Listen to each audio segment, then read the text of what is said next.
La industria cinematográfica se caracteriza por tener un lenguaje propio, y estos son los planos. En esta lección veremos todos los tipos de planos que hay en el mercado y sus características. Vamos a verlos.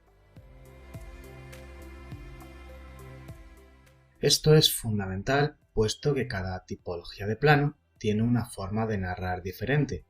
Es decir, no es lo mismo un plano muy abierto, como puede ser un gran plano general, que un primer plano que tiene una narrativa totalmente diferente. Vamos a ver todos los planos que tenemos, según mi criterio en este caso, porque si investigáis un poquito en el mundo del cine, hay gente que hace más divisiones de cada uno de estos planos. Personalmente yo suelo usar esta división porque cuando realmente se está grabando un cortometraje o una película, o incluso un spot, cualquier tipo de grabación, no es que sea una norma 100% canónica, es decir, yo podría haber cortado el plano un poquito más por aquí, un poquito más por aquí, y en algunos casos esto sería un primer plano y esto hay gente que lo llamaría un primerísimo primer plano. Pero como os digo, yo voy a usar esta nomenclatura, pero que sepáis que puede haber ligeras variaciones en la nomenclatura de los planos. Lo que no varía realmente es el significado o la narrativa que tiene cada uno de ellos, y no solo, sino cómo se usa luego en el montaje ese tipo de plano en concreto. Vamos a empezar viendo los grandes planos generales. Estas siglas yo las suelo usar mucho cuando estoy editando el cortometraje a la hora de volcar los brutos para no tener que escribir gran plano general. Quieres que no, son muchas letras y cuando estás trabajando con tantísimas ventanas puede resultar un poco incómodo tener tanto texto. Por eso las abreviaturas nos van a ayudar a trabajar de una forma mucho más fluida y mucho más rápida. Vamos a lanzar un play, ¿vale? Estos serían los grandes planos generales. Fijaros que son planos donde el sujeto ni siquiera muchas veces aparece. O si se ve es realmente minúsculo. No se llega a apreciar dónde está el personaje, sino lo que se cuenta es mucho más el dónde transcurre la historia. Son planos muy descriptivos, muestran dónde pasa la acción. Muchas películas suelen empezar con un gran plano general, porque es la que te ubica de dónde pasa realmente la película que estamos intentando contar. Son planos que, dada la cantidad de información que contiene el fotograma, nos permite aguantarlo bastante tiempo en pantalla. Eso quiere decir que lo podemos montar y aguantar muy bien y funcionan fantásticamente bien cada vez que queremos presentar un nuevo espacio. Siempre se usa como descriptivo. A no ser, por ejemplo, como el caso que tengo aquí, que la acción de este plano se cuenta totalmente en plano general, porque estamos viendo una estación espacial chocando, o el hundimiento del Titanic. Pero no deja de ser un gran plano general de descripción, porque los personajes, en este caso Leonardo DiCaprio y demás, serían cosas chiquititas como lo que tenemos aquí. El siguiente tipo de plano que vamos a ver es el plano general. Este tipo de plano, donde ya empezamos a ver a nuestros protagonistas, ya empezamos a tenerlos en pantalla, una de las características que tienen que tener es que el personaje no suele ocupar, por norma general, más de un tercio de la pantalla. Como os he dicho antes, variaciones según el director o el director de fotografía, esto puede variar. Pero son planos donde el personaje se muestra dentro de su entorno, para que nosotros como espectadores empecemos a ubicarlo. Digamos, anda, mira, aquí tenemos a nuestro protagonista y está, en ese caso, en el plano anterior, en el desierto. También muchas veces estos planos se usan para contar acciones, no solamente se usan para describir dónde estamos, sino que ya en ellos empezamos a decir qué está haciendo el personaje o si la acción se usa el cuerpo entero, como la escena que acabamos de ver hace un segundo de la película Kill Bill o la que vamos a ver dentro de unos cuantos planos de Star Wars, nos muestra acciones donde el personaje realiza la acción con todo el cuerpo. Por ejemplo, una escena de batalla mostrada en un plano más pequeñito pues podría quedar demasiado agobiada. Por eso el plano general es un plano que funciona muy bien para mezclar tanto acciones que requieran el cuerpo entero, no por ejemplo guiñar un ojo, como descripción de lugares. Ya empezamos a meter al personaje en contexto. El siguiente plano que tenemos sería el plano entero. Este es un plano donde el personaje ocupa casi la totalidad de la pantalla, desde la cabeza hasta los pies. Es un plano que se usa mucho para narrar acción. Ya nos empezamos a olvidar más de dónde se encuentra el sujeto, aunque obviamente por el tamaño de plano lo vemos, pero la importancia la empieza a tener totalmente la acción que realiza nuestro personaje. O también es un plano que se usa mucho cuando tenemos que mostrar varios personajes en un contexto pero queremos verles a tamaño completo. El siguiente plano que tenemos es el plano americano. Y como curiosidad, este fue un plano que se inventó con el cine western, el cine del oeste, para que no se viera la parte de abajo de las espuelas, porque esa parte era muy cara, no salía barato el fabricar tantas espuelas para los actores, por eso decidieron cortar los planos. Los hay que los cortan por debajo de la rodilla, a la altura de los gemelos, y otros a la altura del muslo. Uno sería el plano americano largo y otro sería el plano americano corto. Este es un plano donde seguimos mostrando la acción del personaje, pero ya acciones o planos conjuntos donde la fuerza narrativa del personaje recaiga sobre la parte superior del tronco. No solemos usarlo para detalles donde la acción sea completa, es decir, con todo el cuerpo, sino que, como veis en ese plano que salía de Hitler, mostramos la acción con las manos, con los hombros, etcétera, etcétera. Este es uno de los planos más usados además en Hollywood. Es un plano fantástico porque te permite cerrar un poquito más la acción al personaje, es decir, que el espectador empatice un poquito más, pero sin llegar a el plano medio, que sería el siguiente. Ya empezamos no solamente a contar acciones, sino que empezamos a contar también los sentimientos que tiene el personaje. Es una mezcla de ambas narrativas, acción y sentimiento, pero el sentimiento todavía estamos alejados, es decir, todavía no nos estamos metiendo de lleno en la psique del personaje, sino que poquito a poquito vamos acercándonos a él. Es un plano que suele cortar más o menos a la altura del ombligo, de la cintura, incluso un poquito más para arriba. Hay gente que lo llama plano medio o plano medio corto si llega casi a la altura del pecho, es decir, a esta línea de por aquí. Si corta por aquí sería plano medio, por aquí sería más o menos un plano medio corto.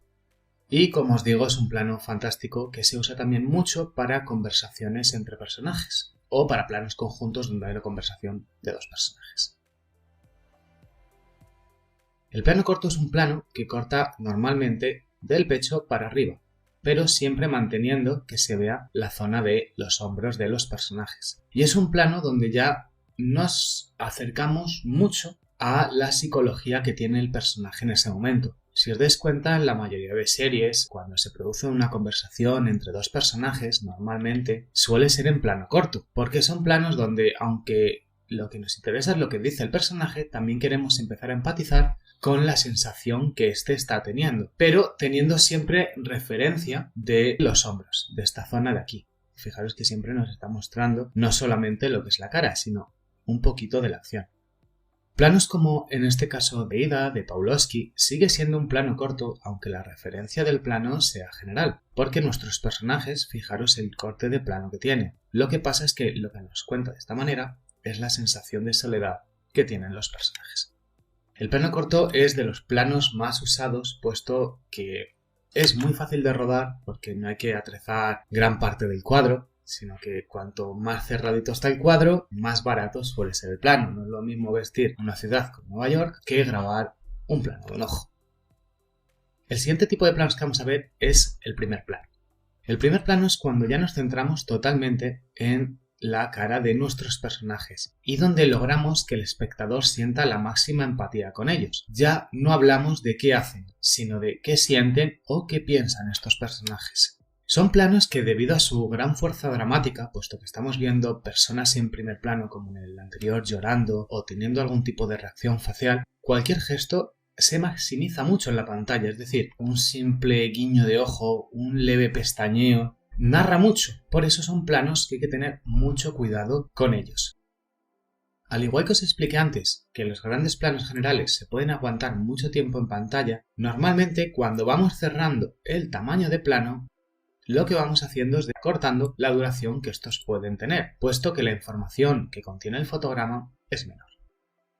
Os he dejado para el final los planos detalle y a continuación os explico por qué. El plano detalle es cuando hacemos énfasis en algún objeto o parte del encuadre que es especialmente útil para la narrativa que queremos tener en cuenta. Por ejemplo, el primer plano que hemos visto del Señor de los Anillos nos narra perfectamente la importancia del anillo único. También se usa para mostrar detalles de manos, detalles de personas, pies, cualquier elemento que nos haga transmitir al espectador que esa parte del encuadre es fundamental para poder contar nuestra historia.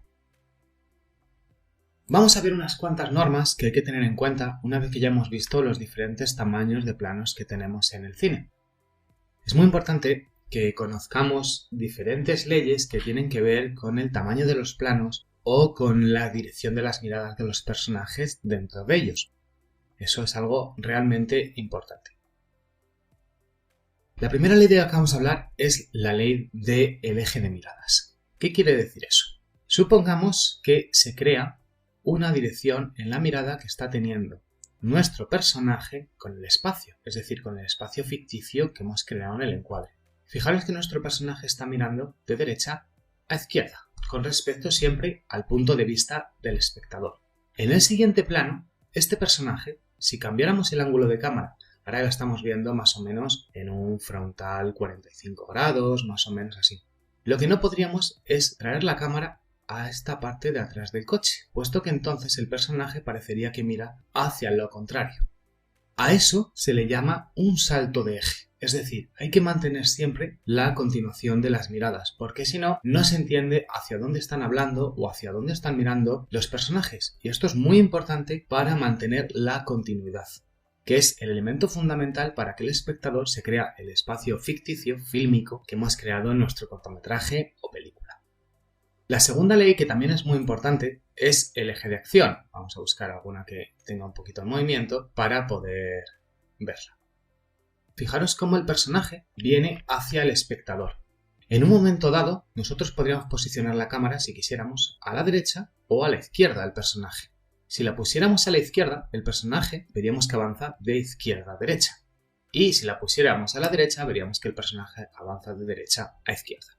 Esto es muy importante porque si nosotros nos saltamos el eje, que el eje lo marca siempre, la dirección del movimiento del personaje, y en vez de pasar por un frontal pasásemos de este lado a este lado, el personaje en un plano haría este movimiento y en el siguiente haría este movimiento. Con lo cual, en la cabeza del espectador lo que se crea es la sensación no de que el personaje avanza, sino que el personaje vuelve. Aquí también es muy importante tener en cuenta cómo leemos en las diferentes partes del mundo. No es lo mismo la lectura occidental que la lectura oriental. Normalmente la lectura occidental leemos de izquierda a derecha y de arriba a abajo, cosa que es totalmente invertida en la forma de narrar oriental.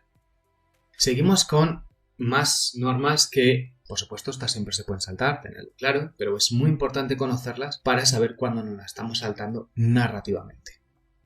La siguiente ley es la ley de los 30 grados, es decir, imaginaros que tenemos, vamos a un plano más cerradito, fijaros que yo ahora mismo estoy totalmente enfrente de nuestro personaje en plano corto. Si yo ahora quisiera hacer un cambio de plano con respecto a la dirección de nuestro personaje, es decir, frontal, mínimo el siguiente plano que yo pusiera a continuación en el montaje debería tener una variación de 30 grados, es decir, la podríamos ver desde este perfil, desde atrás o desde aquí. Pero no moveríamos ligeramente la cámara solamente un poquito a la derecha o un poquito a la izquierda, porque entonces se puede producir un fallo de raccord, puesto que no es suficiente diferenciación en el tamaño de plano o en la angulación, y eso al espectador le crea un poco de malestar. Otra cosa que también es muy importante, y es la última en cuanto a este tipo de leyes, es cambiar siempre un tamaño de plano. Si yo estoy montando grandes planos generales, el siguiente plano que montaría no sería precisamente un plano general, sino que probablemente me iría a un plano entero. Por norma general, siempre nos vamos a saltar un tamaño de plano, es decir, si estamos por ejemplo en un entero, no me iría a un americano porque es demasiado parecido, sino que me iría a un plano medio, a un plano corto o podría volver incluso a un gran plano general.